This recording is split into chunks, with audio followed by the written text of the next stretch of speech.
अस्सलामु अलैकुम वरहमतुल्लाहि वबरकातुहू। ख़वातीन, हमारी माँ बहनें ईद उल फ़ित्र की नमाज़ कैसे अदा करें? ख़वातीन को ईद उल फ़ित्र की नमाज़ पढ़ना चाहिए या नहीं?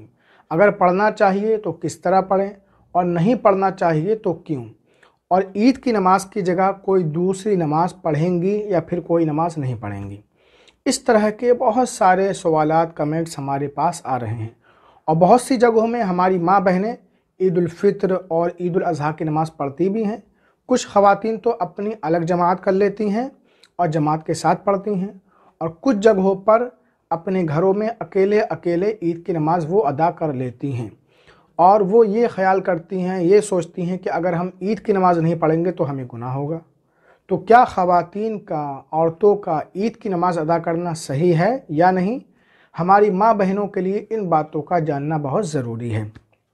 इस वीडियो को एंड तक देखें और चैनल को सब्सक्राइब करके बेल आइकन ज़रूर दबा दें। नाज़रीन, ईद उल फ़ित्र की नमाज़ हो, ईद उल अज़हा की नमाज़ हो या जुमे की नमाज़, इन नमाज़ों में जमात का होना शर्त है, ज़रूरी है।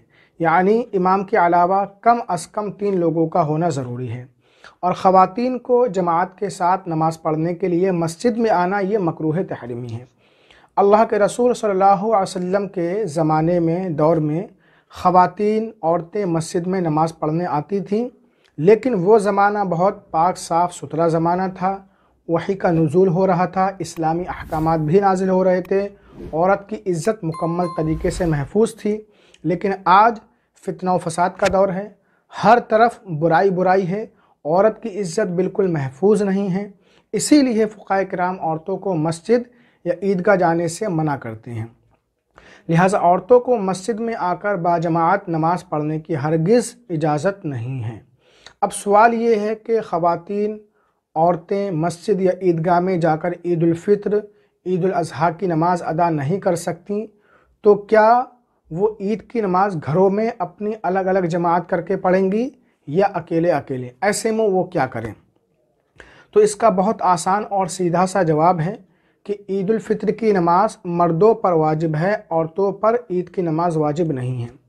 ईद की नमाज़ सिर्फ़ मर्द हज़रात ही पढ़ेंगे। औरतें ईद की नमाज़ अपनी अलग जमात करके या अपने घरों में अकेले अकेले नहीं पढ़ सकती। जो ख़वातीन, हमारी माँ बहनें जाने अनजाने में अब तक ईद उल फ़ित्र, ईद उल अज़हा की नमाज़ पढ़ती थीं, अब वो ये नमाज़ें ना पढ़ें। अगर आप इन नमाज़ों को नहीं पढ़ेंगी तो आप पर कोई गुनाह नहीं होगा, क्योंकि ये आप पर वाजिब ही नहीं है। अगर आप चाहें तो ईद उल फ़ित्र और ईद उल अज़हा के दिन 4 रकात चाश्त की नमाज या शुक्राने की 2 रकत या 4 रकत नफ़ल नमाज अदा कर लें। ये भी आप पर वाजिब नहीं है, ज़रूरी नहीं है, बल्कि ये नफ़ल है। अगर पढ़ लें तो सवाब, और ना पढ़ें तो कोई गुनाह नहीं। चाश्त की नमाज की नियत कैसे की जाती है, चाश्त की नमाज कैसे पढ़ना चाहिए, ऊपर आई कार्ड बटन में या इस वीडियो के एंड में आप देख सकते हैं। और ये बात भी हमारी माँ बहनें याद रखें कि जब आपके महल्ले की मस्जिद में या ईदगाह में ईद की नमाज़ हो जाए, उसके बाद आप चाश्त की नमाज़ या शुक्राने की नमाज़ अपने घरों में अदा करें, ईद की नमाज से पहले नहीं, क्योंकि ईद की नमाज से पहले नफ़ल नमाज पढ़ना ये मकरूह है।